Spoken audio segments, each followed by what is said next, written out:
بسم الله الرحمن الرحيم. السلام عليكم ورحمة الله وبركاته. ازيكم يا حبايبي؟ عاملين ايه؟ يا رب دايما دايما تكونوا بخير وفي اتم صحة وفي اسعد حال ان شاء الله.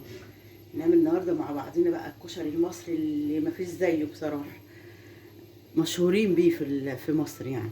المهم النهارده ان شاء الله باذنك يا رب هنعمل الكشري. حطينا العدس في حلة بيتسلق، حطينا مية للمكرونة. كشري بصوا في نص ساعة وتاكلي احلى كشري. وان شاء الله هنحمر المكرونه والشعريه في الحله دي. شغل النار برضو اهو.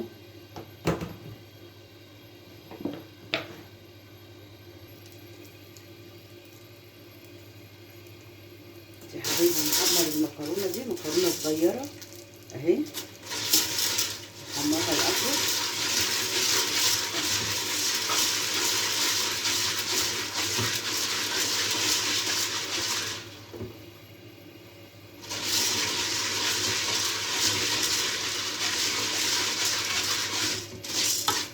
هنا ميه المكرونه ابتدت تسخن وعندي العدس ابتدى يغلي.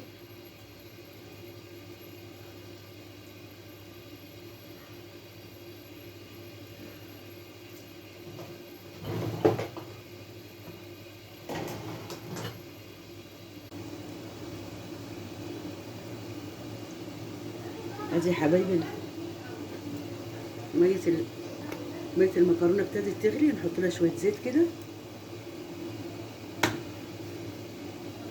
نحط معلقه ملح كبيره.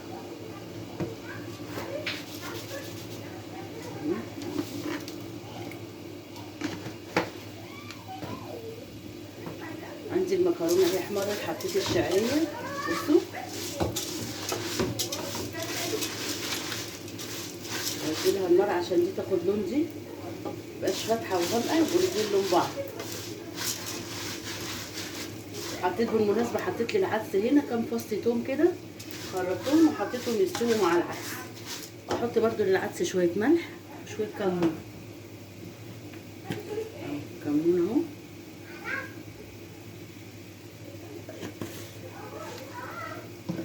حطيت برضو شويه ملح.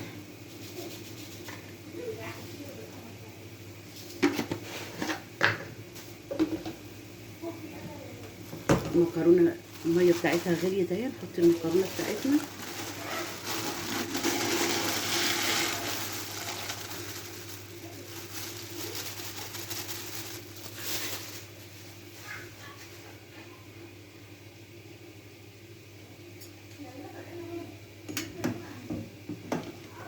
لازم المكرونه تستوي في ميه واسعه كده، ميه كتير يعني، بس احنا بنتكلم بقى باللغه العاميه بتاعتنا البلدي دي.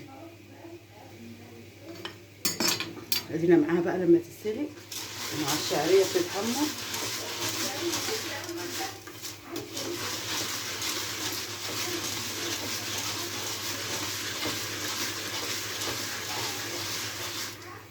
بصوا على تحمير ازاي اهي.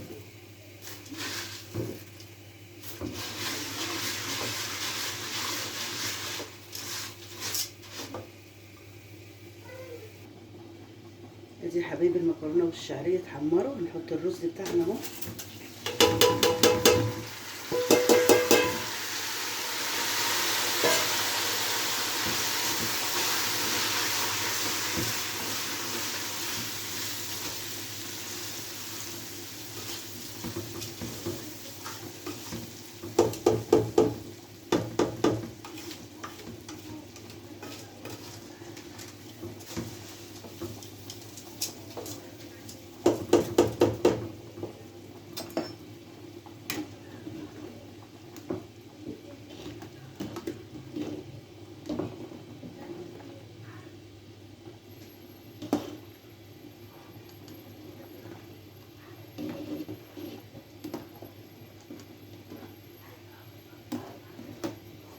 حل الصاج دي بالذات لازم يبقى ايدك فيها تقليب على طول عشان ما تلزقش المكرونه فيه.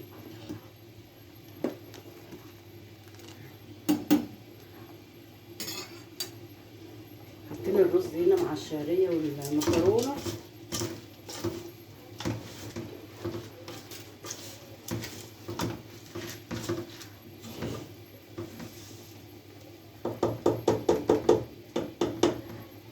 نشوحه تشويحتين كده، ونجيب برضو فصين توم. توم اهو.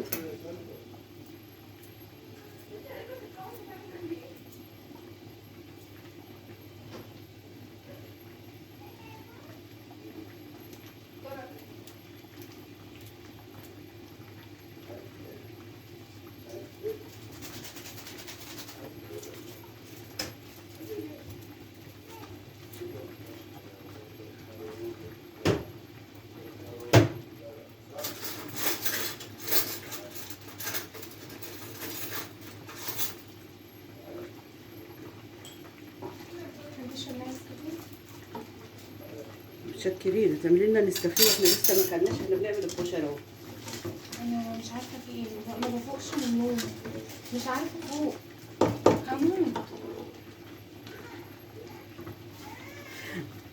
ايوه النسكافيه صح صح.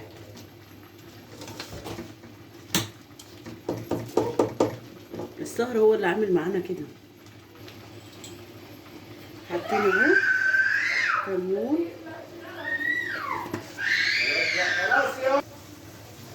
سلقت المكرونه وصفيته اهو. حطيتش عليها ميه ولا اي حاجه، انا بس صفيتها واحط لها شويه زيت.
ايه اللي اتغير فيها؟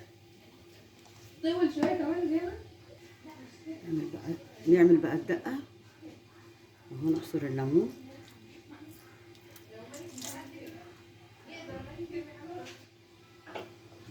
زيت الليمون، نحط الخل اهو. ليمون على خل، نحط شويه كركم